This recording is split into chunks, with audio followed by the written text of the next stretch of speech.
Living with Nousha. I'm Nousha, a former climber of the corporate ladder turned lifestyle entrepreneur. Each week, I'll bring you an inspiring message to support you in designing and creating a vibrant, fulfilling life. Thank you for joining me today. Now let's get started. Hello and welcome to Vibrant Living with Nousha. I'm Nousha, delighted to be here with you today and dive deeper into our financial health with special guest Wendy Terriff. Welcome, Wendy. Thank you. I'm delighted to be here. Yes, I'm really excited because Wendy is known as a wealth whisperer, and she often experiences herself being a wealth plumber. And her story is really interesting because in her mid-50s, she was forced to transform her relationship with money, and today she guides women to clear out their clogged money pipes. So let's talk more about that. Sure. Yeah, so Wendy, how do we know that we have clogged money pipes? Oh, it's really evident. Just take a look at your bank accounts, your investment portfolio, and notice what feelings come up. And if there's any feeling of not enough or worry or anxiety, there's some clogging going on. Well, generally I would just say that especially if you're setting new money goals, Okay. if you start to panic and you start telling yourself, oh, I can't do that, and a million reasons start to come up, then you got clogged money pipes for sure. Interesting. And it's an ongoing journey. Absolutely. We're constantly expanding Yes. what's possible. We all, at some time or another, have clogged money pipes, and when they show up for sure is when we up level. Otherwise, we wouldn't notice it. We would just continuously keep creating more and more income with ease. It would be a lot of fun, but that's not how we work. It's part of our consciousness to keep growing into a much more abundant lifestyle with real ease. That's our birthright. However, we've got all of these stages of development that we're clearing out in order to expand that consciousness. So those clogged pipes are there for a really good reason. They're teaching us. So how does it work? Are we born with these clogged money pipes? Some people are. Some people are. I would say most of us are. I've discovered that some of my cloggings were generational, that I just brought into this life, but I didn't start them. And that's not uncommon to have a family lineage that we take on. I haven't met anybody who doesn't have that, but that doesn't mean that there aren't people who don't. There might be people who just sail into this life like pipes are free and clear. I'm not sure. I would love to meet them if there are.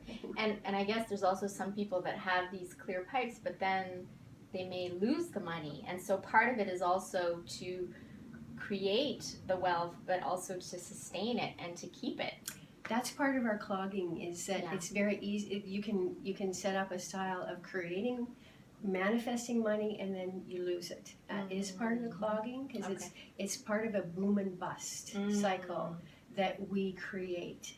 So we think we're doing fine, and then boom, it's gone. Right. Start all over again. And there are lots of people who are caught in that, and it just gets frustrating. Like, what am I doing? Yeah. But on an energetic level, they're not aware that they've set that up, and usually they didn't originate it. It's often early family. Hereditary. It could go back like 7 generations. It could, or it could just be from childhood, or someone who has really had a high impact on our lives at a previous time, especially around money.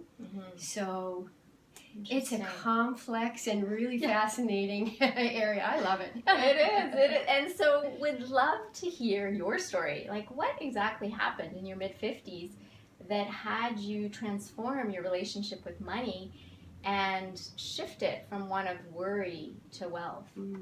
Well, I had some seriously clogged pipes, really seriously. Yeah. In fact, one of them burst, like a sewer pipe that bursts? Not pretty, really not pretty. Yeah. It was very stressful. At 52, my ex-husband and I divorced, and all of a sudden I found myself waking up in the middle of the night in just an absolute cold sweat and just like panic to the point my heart was like this. I could barely breathe, and I was terrified that my two sons, who were teens at the time, and me, that we were all flat broke, freezing and starving on the streets. This was your image. I kept waking up every To night, that. and that's I kept thinking that's where we were. Right. And you know, it was just, and it happened week after week after week until finally I got some help. But it was super stressful, and I have I have wonderful brothers and sisters in the family, and my youngest brother gifted me with a personal growth course. Okay. And that was the beginning. I'd already been on a really profound personal growth and spiritual path, but through books. This was the first time that I got to do it with a mentor, with other people live. And so I'm permanently on that path now. Wow. And that is one of the things I learned in that process, is that one of the problems for women is we are not willing to invest money in ourselves. And we have to. We have to start first with us, because we can't offer our best if we don't. So that is actually a tip before we get to the tips. Yeah. And so you can't serve and support others in a way that you haven't gone there yourself. Absolutely. So you can support others as far as you've gone in your life, and the abundance and joy that you've created in your life. So taking that step for personal growth allows for that. It does, and yet we also, what I've since discovered is we can help others. Yeah. The gifts that we come with are not for us. They're to be shared. Now, we have tons of skills and talents that we use for us, but often our most profound gifts are meant to help other people. And so I'll just share one of the ways that I changed my money story ended up in me creating this delicious relationship with money. And I still have that today. Oh, I love how you say that. just- This delicious relationship with money. You don't often hear that terminology with the relationship with money. And it is a relationship like all our other relationships. It is. Yeah, and we're not taught that it's this relationship with this entity. Absolutely. Yeah. For me, money now is a form of love and freedom. Beautiful. And it is totally joyful, playful, and adventuresome. Like, I talk to money all the time. It is a relationship, and it's a very powerful tool, energy in my life. So we have to feed that relationship. We have to know that we are working together. Right. And invite it in and be really specific about how we want it. So I did learn that, but what I learned subsequently is that's not the whole story. We can still block our ability to receive money, even though we do have that delicious relationship. 3.5 years ago, my younger son was diagnosed with cancer. And because I have attached joy to my relationship with money, I consciously just had to park it on the shelf and say, I just need you to be patient with me right now. This is not the time for me to be getting out and earning and marketing and networking. I need you to be patient because I have to heal myself. So this is your relationship with money, is this conversation that I'm going to put a stop on receiving money because I'm not in the space of joy. And exactly. I'm in the space of being with my son, which is... There's nothing joyful watching your child die off, his body at least. Yeah. And I really shut down joy. I couldn't feel it except when I was coaching. I kept 2 coaching clients. And that just, when I'm in that space, it's a beautiful, beautiful space. But I simply could not feel that anywhere else in my life. And so I said, I need time to heal. And because, can you imagine networking when you're going out there? And I never knew when I was going to burst into tears. Oh, I mean, people are not attracted to that. It's not your best right. sales tool in the kit. Although very kind and gentle, people are not lining up to say, I really want to work with her. Although, having said that, a lot of times when we're in our rawness and our realness, that's also attractive to people. And so it's true. However, I also was putting out a very strong energy. I do not want more comments right so now. That I have to have this time for me. Yeah. And the other thing that came up that I was unconscious that blocked money for me was when we got my son home from Japan and took him directly to the hospital. He took me aside and said, Mom, I do not want your positive energy. That is not going to help. You've got to stop that. I do not want it. And I just stopped dead. Something in me just shattered. I had no idea what to do because I am by nature very positive, and joy is just a kind of, it bubbles out of my heart. It's something I have to work hard to suppress. Yes, I'm the same. Exactly. I love that about you. Yes. And that bubble just extinguished itself right then and there. Because all I could think of was, well, if I have no value for my son, then why would anybody else value me? So I had to spend some time reclaiming my own worth, because a lack of worth is a really strong repellent to money. We have to be able to stand strong in our value, because other people feel it. If we're kind of wishy-washy, they'll feel it. Nobody wants to invest in someone who doesn't bring real confidence. So those were important lessons to me. Wow. And so subsequently I've learned that there are two really major problems that women carry around money. And one is that we attach a lot of struggle and efforting and real exhaustion to the earning of money, especially entrepreneurs, because it's not consistent. We never know what we're going to bring in from month to month. So I can guarantee that will stop money. Money doesn't want to work that hard. When we do that, we put the message out to the universe that the only way I can receive money is if it's hard. So please make it hard. Wow. And I want to be exhausted. And it may not be our own beliefs, but they could be society's beliefs about entrepreneurship. Absolutely. Or our family's beliefs about, it's really risky being an entrepreneur. And yet none of those beliefs are necessarily true or serve our future evolution, because there is a better way. Better thoughts create better results, right? Absolutely. It is supposed to be easy. I wouldn't say easy. I would say I shouldn't say supposed to. We come equipped to attract whatever it is we need in our lives with ease, with grace, with a sense of excitement and joy. And real passion. And efforting and struggle is not that, it's the opposite of it.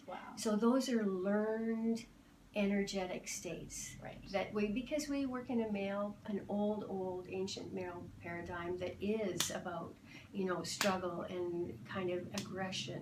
But that does not fit 21st century living now, and it's certainly not the feminine way of inviting life into our lives in a really abundant way. So it's all about energy. It's always the inner game.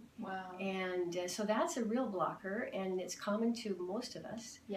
The other one is, especially for healers and very sensitive people and coaches, is what one of my amazing mentors coined spiritual bypass.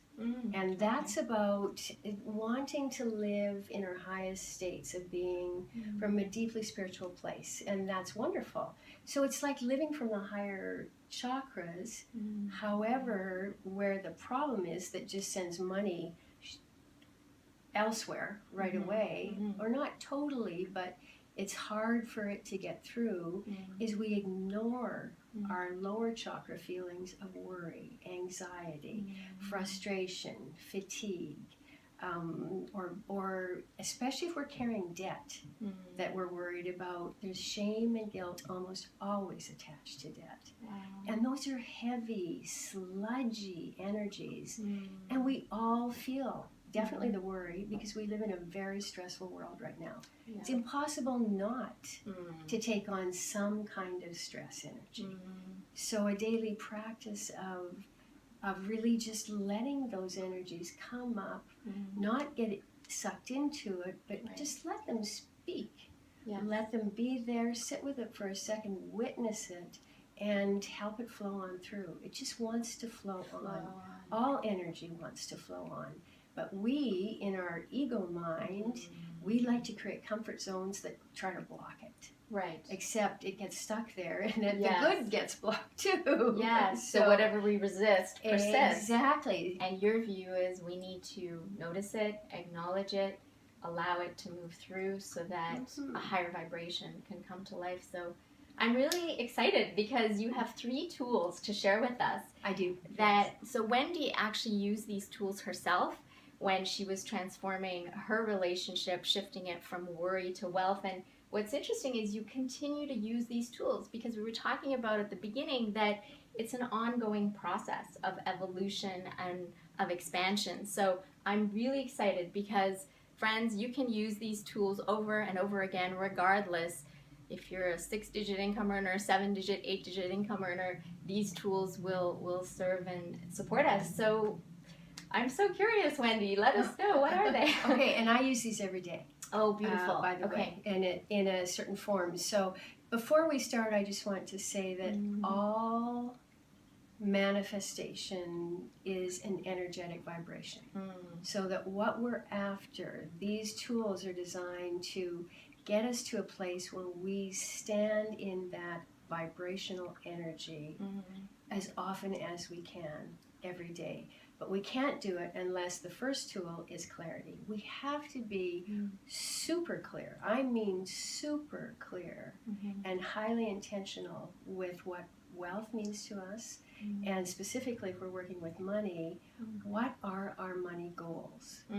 Because if we don't know, it's a bit like, riding bumper cars. Right. You can go here and there, but where you end up, who knows? And there could be a lot of bruising in the process. We have to have that clear path. Okay. And that can not necessarily be easy for some people, because when you have clogged money pipes, it's because we don't know what the experience of unclogged pipes is like. Right. Yeah. So it's really, that's where the spiritual bypass thing comes in. People use a lot of affirmations, but they're not enough. What they're great for is in getting clarity about what you want. Okay. So if you're really clear about what it is you want to create that would make you feel wealthy. Yes. So now wealth, I'm just going to digress for a second, because wealth means something different to every person. Yes. It's totally individual. Yeah. But we are trapped as a society, many of us, with the definition of wealth as amassing a lot of things and having a lot of money. So we put our focus on things and money. But in fact, there's a great quote. I don't know, are you familiar with Frank Lloyd Wright? No. He was a wonderful architect, born in the late 1800s, early 1900s. He designed a lot of buildings and homes that are amazing, that just grow out of the earth. He's stunning, very expensive to work with him. But he has a quote about wealth. He said, and I'm going to mess up this quote, but the gist of it is that wealthy people are often just janitors for their belongings. Simply. Wow. And isn't that soulless? Yeah. And yet it's very true. It's the rat race. We do get trapped in that. Right. So we put our focus on money and things, but that's not where we need to go. So clarity means get clear about how you want to be, how you want to feel. How will you know if you're wealthy? So you just take on a daily basis, you just take a few minutes as often as you can. I just close my eyes and I just think, what makes me feel wealthy? what kind, so in particular, for me, it's love, great relationships, a wonderful social life, healthy body, and lots of adventures, and total spaciousness. But the money part of it, you need to have clarity about, for this year, what's going to make me feel wealthy, and then stand in that energy. So it's not the money you focus on, it's how's that going to make me feel? Okay. Oh, like all of a sudden you feel yourself traveling with ease, and you get to go first class because you're tired of being car sick, and you just eat such amazing food, and you're so easy to be with friends and family, and clients are just incredible, and you love your work, and you just, your exercise, it's easy to get, your body feels amazing. So that's the feelingness of it. Beautiful. So I feel yeah. lovely already. So do that every day. Yes. You can do it in 30 seconds or 5 minutes, like 10 times a day. Beautiful. Good tip is to set your phone, a buzzer every hour. Take a minute and just feel wealthy. Just let that just shower over you. And I would suggest that you do is allow yourself a feeling of real spaciousness. Because that's what wealth is. There are no boundaries. It's limitless possibilities. So allow yourself to feel that, however. So the second tip is courage. Yes. And courage, I was a linguist, and it comes from the Latin and French word cœur, which means heart. Yes. Where we access our soul messages. Yes. And so courage is about accessing our passion. So again, it's tied into having to have clarity first. Like, what are the big dreams? What is it we really want? And so the courage is about, on a daily basis, connecting with your big why. Like, why am I doing this? Why am I on this earth? And what are those big dreams I want? And that's what will kick you out of your comfort zone. So courage is the passion, engaging your passion to just grab you by the hand and say, come on, this comfort zone worked for a while, but we're stepping up. Beautiful. We've got great goals, and then remember, who are those goals going to serve? Yes. Why do I want to make more money? I would love to send my grandkids on a great holiday. I would love to travel. All of those kinds of things. That's what engages your passion. Yes. Your heart. Yes. So engage your courage. And so here's another tip under that C is you need to commit to doing this every day. And also, one of the best tools you can have is make sure you get an accountability partner, because you can't fight neurology, and our brains are hardwired to run our old beliefs that are keeping us in that comfort zone. Right. So in order to override that, our courage isn't enough. We have to do a daily practice. And the more we do it, all of a sudden we notice we're out of that comfort zone. And yes, the old ones will get triggered in tough situations, but when we learn how to engage courage, it's just sort of like, I'm done with that, thank you. And then really, really feel that courage. So if you don't know what that feels like, just think of a time when you were really brave, when there was something tough you had to do, and you really engaged your courage, and you did it. Beautiful. Maybe one step at a time. Yes. So always try and draw back to something a time when you did feel that, because again, it's an energetic vibration. It's feeling courageous, and that's your passion, and that's the driver that will keep you going even though it's tough. So third tool is, this is my favorite, is confidence. And again, confidence from the Latin, con is with, fidens is trust. Beautiful. So, I don't know how you pronounce it in Latin, but so we have to trust. We really have to connect with our faith, whatever that is. And faith does not, a lot of times when the word faith comes up, people worry because they don't have any belief in like God, or they associate it with religion, but that's not what trust and faith is about. It's about, we need to have faith in ourselves as well. And we do need to trust that we are being guided. Like, everybody can access their intuition. Everybody. And some of us do access guides, angels, God, prayer, use whatever is the most powerful path for you to keep you on that path, to keep your courage up, and to remind yourself why you're stepping up. It's not about us. It really isn't. Right. It's that we have something much bigger to offer, and if we don't, somebody who's waiting for our particular vibration is not going to get it. Yes, yes. And besides which, it's way easier and it's way more fun. Yes, yes, yes. Yeah. So having that faith, that trust, that yes, I am on the right path is crucial. And if you don't know what that's like, just think back to a time when you did trust yourself. Everybody has done something in our lives where we just knew, hey, I can do that. And maybe other people said no, or teachers, or maybe we didn't have anybody around at all to say anything. Yes. But we just had a knowing, I can do this. And we have done it, even though there was no other help or support there. Yeah. So we can access it. Everybody can access that. So, and if you can't even do that, then borrow it from somebody else. Look at somebody who does live that way. Yes. And we all know somebody, or we know of somebody who's done that. I look at Nelson Mandela, 27 years in prison, and he got through every single day with his faith in the goodness of mankind. Yes. In one small cell. Wow. So if he can do that, we're all, we all have the same, cosmic DNA, then we can do it.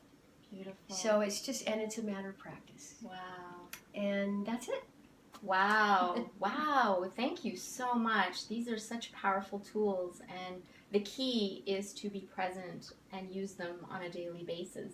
And make it simple. And make it simple. And you have made it simple, Wendy. Thank you so much. And You're for welcome. those of you listening that are intrigued by Wendy's work, I invite you to visit NoushaBehbahanian.com. Wendy is one of our Vibrant Living community service partners, and she has a very generous offer on there for the listeners of Vibrant Living with Nousha.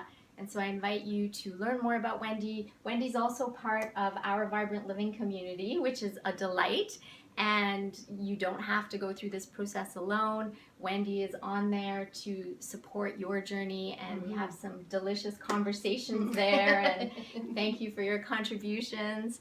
And Wendy, thank you so much. Thank you for the transformation that you had to go through. And when you share the 3 tools with us, it's rigorous work. It becomes fun after a while, but you did this, and it is such a gift for women. You're an inspiring example for women and for what's possible with our relationship with money, regardless of our age and regardless of our circumstances. So thank you so much for who you are and for paying it forward to women all over the world. Oh, my pleasure. Yeah. I just do want to add one little thing. Sure, and that is, it's actually, it might be rigorous, but it's not hard.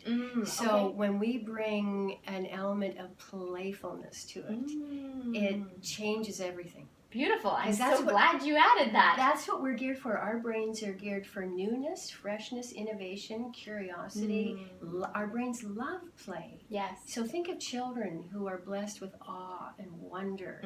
And that's all we need to bring to the table. So it can be fun if we allow it. Yes, so it's a shift in our perception. And absolutely. In fact, that's what Vibrant Living with Nousha is all about. It's really claiming that playfulness and that vibrancy that we really are. So thank you. Well, thank you so much. It's been a pleasure to be here. Thank you, Wendy. And friends, it's been a pleasure to have this conversation with you. Share with us how this is making a difference for you. And until next time, be vibrant, be bright. It's your birthright. Now, let's go out there and shine our light.